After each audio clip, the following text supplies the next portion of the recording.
Whew, life update from Chiang Mai. So I offloaded like my whole hard drive on the channel for all my Thailand vlogs from 2024 onward.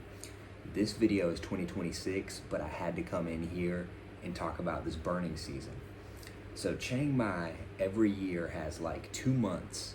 Really, it's like a 3 to 6 week period to where all the farmers in the north burn their crops, burn their fields to reset for the year. It's been crazy this year, like a noticeable difference. Thankfully, I haven't had any severe symptoms, but you don't realize the luxury of clean air until you don't have it. And last year it was bad a couple days, but what happens is it gets hot and Chiang Mai is like a valley. All the smoke just sits on ground level and it doesn't rise up with the heat, so it just gets trapped on ground level. So you're pretty much inhaling like straight smog when you're outside. And for more context visually, like there's mountains all in the background of Chiang Mai and the smoke just covers them completely. You can't even see any mountains. So it's been pretty severe the past like week, I'd say. And again, it just takes some time or a good rain for the smoke to rise up and keep flowing. I think Myanmar is like one of the key culprits because it's right north of Chiang Mai. And then also some of the northern provinces like Chiang Dao and the Chiang Rai area. And then you can see on the map the wind just pulls it to us, which is this big valley area. Some things to combat it. N95 mask here, I'll show you. This has helped tremendously just when I'm commuting on my motorbike. And I also have a shield on my motorbike, which does help as well when you're driving. Because I was going shieldless, no mask for like a week, and I was just like inhaling billions of particles while I drive. And then the other biggest thing is an air purifier. I just ordered one. Xiaomi's like the go-to, but that's more of a premium. They've got some good budget alternatives that still get the job done. I got one of those. It was like close to $50 on Lazada. You know, if you got money to blow, I'd get like a Xiaomi Lite or like a Xiaomi Pro or whatever. You can get a side note, Xiaomi makes like crazy products. They're like a all-encompassing tech brand. It's not just phones or tech. They do like all these different products. Super cool brand.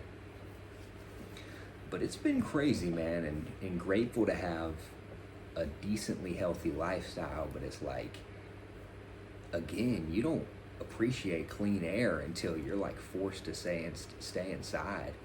This is like COVID era without the FUD, the fear, uncertainty, and doubt. It's like legit walking outside is like, I think they said it's compared to like 6 or 7 cigarettes if you stay outside per day, which doesn't sound like a lot, but you know, when you can feel it in your lungs and stuff. But that's a quick channel update. I am staying here. I've thought about jumping ship because of the south, and even Bangkok is a lot better right now. I was in Bangkok a couple weeks ago and the skies were clear, as was Chiang Mai. This kind of came out of nowhere. And again, the concept is just we're in this valley and the smoke gets trapped. But probably give it a few more days for the severity to drop. If we can get a rain, that'd be solid. And then a couple more weeks, it's back to clear skies. And hopefully they just keep evolving, you know. I think it's a very fixable, well, I think you can make a lot of preventative measures to make it livable. It would take a lot of coordination to get these rural farmers in Myanmar or the north of Thailand to abide by this stuff. Money would be the number one thing. But I think we could get technology that could kind of ease the severity of the air pollution.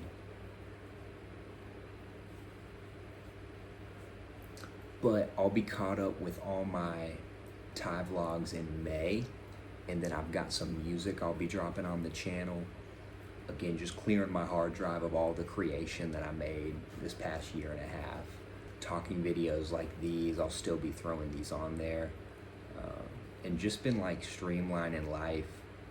A couple months ago, I dropped the hyper minimalism video, and I've been applying that philosophy to all layers of life, digital, physical. I actually currently have YouTube deleted from my phone.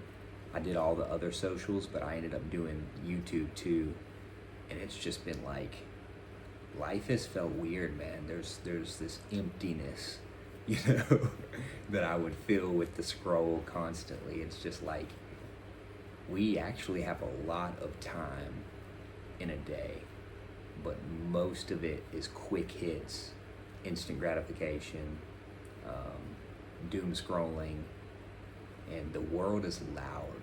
Even when you're shopping online, everything's trying to get your attention and play these little minor tricks on you, man. And I've just been like really trying to tune all that out and just live in real life. The thing is, when you cut it out, whether that's YouTube, Instagram, whatever it is, you've got to replace it.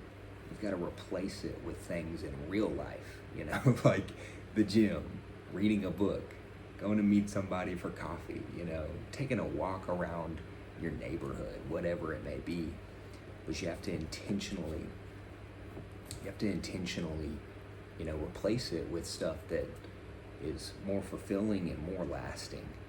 But I'll go more in depth on that in a later video. Much love.